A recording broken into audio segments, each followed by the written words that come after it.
S. Janaki அம்மா அவர்கள் சனிக்கிழமை ஜூலை 12ஆம் தேதி அன்று இரவு காலமானார். வயது மூப்பு காரணமாக அவர் இறந்து போனார். மருத்துவமனையில் இறந்து போனார். அவருக்கு இப்போது இறுதி ஊர்வலத்தில் மைசூரில் நடத்தினாங்க அவருடைய குடும்பம். அந்த ஊர்வலத்திற்கு திரை பிரபலங்கள் பலரும் கலந்து கொண்டனர். அதில் பெரும்பாலும் பார்த்திங்கன்னா கன்னட பிரபலங்கள் தான் நிறைய கலந்து கொண்டாங்க. ஏன்னா அது மைசூரில் அவங்க வச்சுருந்ததுனால மைசூரில் அங்கே இருந்த கன்னட பிரபலங்கள் எல்லாருமே அந்த அம்மையாருக்கு இறுதி அஞ்சலியை செலுத்தினாங்க. அந்த காட்சிகளை தான் இப்போ பார்த்துட்ருக்கோம். இதில் மனோ அவர்கள், கார்த்திக் அவர்கள்,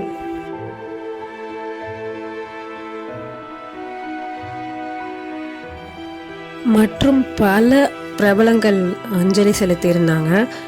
நிறைய பேரால் போக முடியாத காரணத்தினால அவங்களாம் அவங்களோட சோஷியல் மீடியாஸில் அவங்க துக்கங்களை ஷேர் பண்ணிக்கிட்டாங்க. அதில் குறிப்பாக சுசீலா அம்மா அவர்கள், இளையராஜா ஐயா அவர்கள் இவங்களாம் அவங்களுடைய சோஷியல் மீடியாவில் இரங்கல் பதிவு தெரிவிச்சிருந்தாங்க.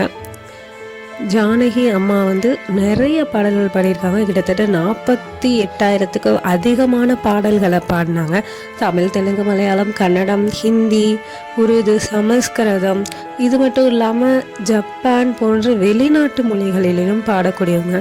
குழந்தை வயசாக இருக்கட்டும், குமரி வயசாக இருக்கட்டும், இல்லை வயசானவங்க வயசாக இருக்கட்டும், அம்மா வயசாக இருக்கட்டும், இந்த மாதிரி அனைத்து குரல்களிலும் பாடக்கூடிய திறமை கொண்டவங்க ஜானகி அம்மா மட்டும்தான். அவங்களோட இறப்பு எல்லாருக்குமே பெரிய ரொம்ப அதிர்ச்சியாக இருந்தது. நிறைய பொதுமக்கள் இந்த இறுதி உருவத்தில் கலந்து கொண்டாங்க.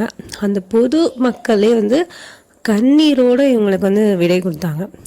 அப்படி ஒரு அழுதாங்க. ஏன்னா இவங்க எல்லாருக்குமே ஒரு தாய் போல தான் இருப்பாங்க. ரொம்பவே இன்னசென்ட்டான ஒரு முகம் கொண்டவங்க. அவங்க பேசுகிறதும் பார்த்திங்கன்னா இன்னசென்ட்டாக தான் இருக்கும். வெகுளியான பேச்சு, அந்த மாதிரியான ஒரு இனிமையான ஒரு தாய் தான் ஜானகி அம்மா அவர்கள். இவர்களுக்கு இருந்த ஒரே ஒரு மகன் ஜனவரி மாதம் தவறிட்டார். அதுக்கப்புறம் மகனுடைய இறப்பும் இவங்க இறக்கிறதுக்கு ஒரு காரணம் சொல்லலாம். அந்த சோகத்தினால இறந்துருக்காங்க. இவங்க இறுதி ஊர்வலத்தை எடுத்து நடத்துறது இவங்களுடைய பேத்தி, இவங்களுடைய மகனோட மகள், அவங்களும் இவங்க மருமகளும் தான் சேர்ந்து இந்த இறுதி பயணத்தை நடத்துகிறாங்க. கடைசி காலத்தில் இவங்களோட இருந்ததும் இவங்களோட பேத்தி தான் அப்படின்னு சொல்கிறாங்க.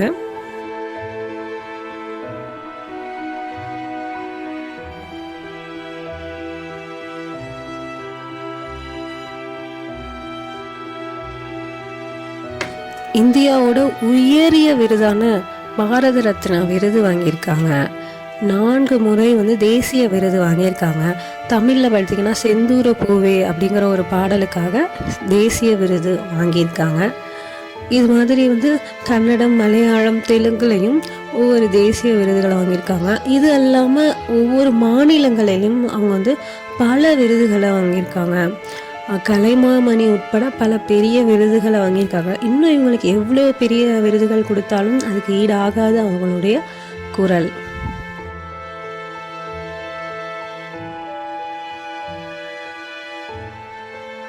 இவர்களுடைய இறப்பு திரையுலகில் ஒரு மிகப்பெரிய இழப்பாக தான் இருக்கும்.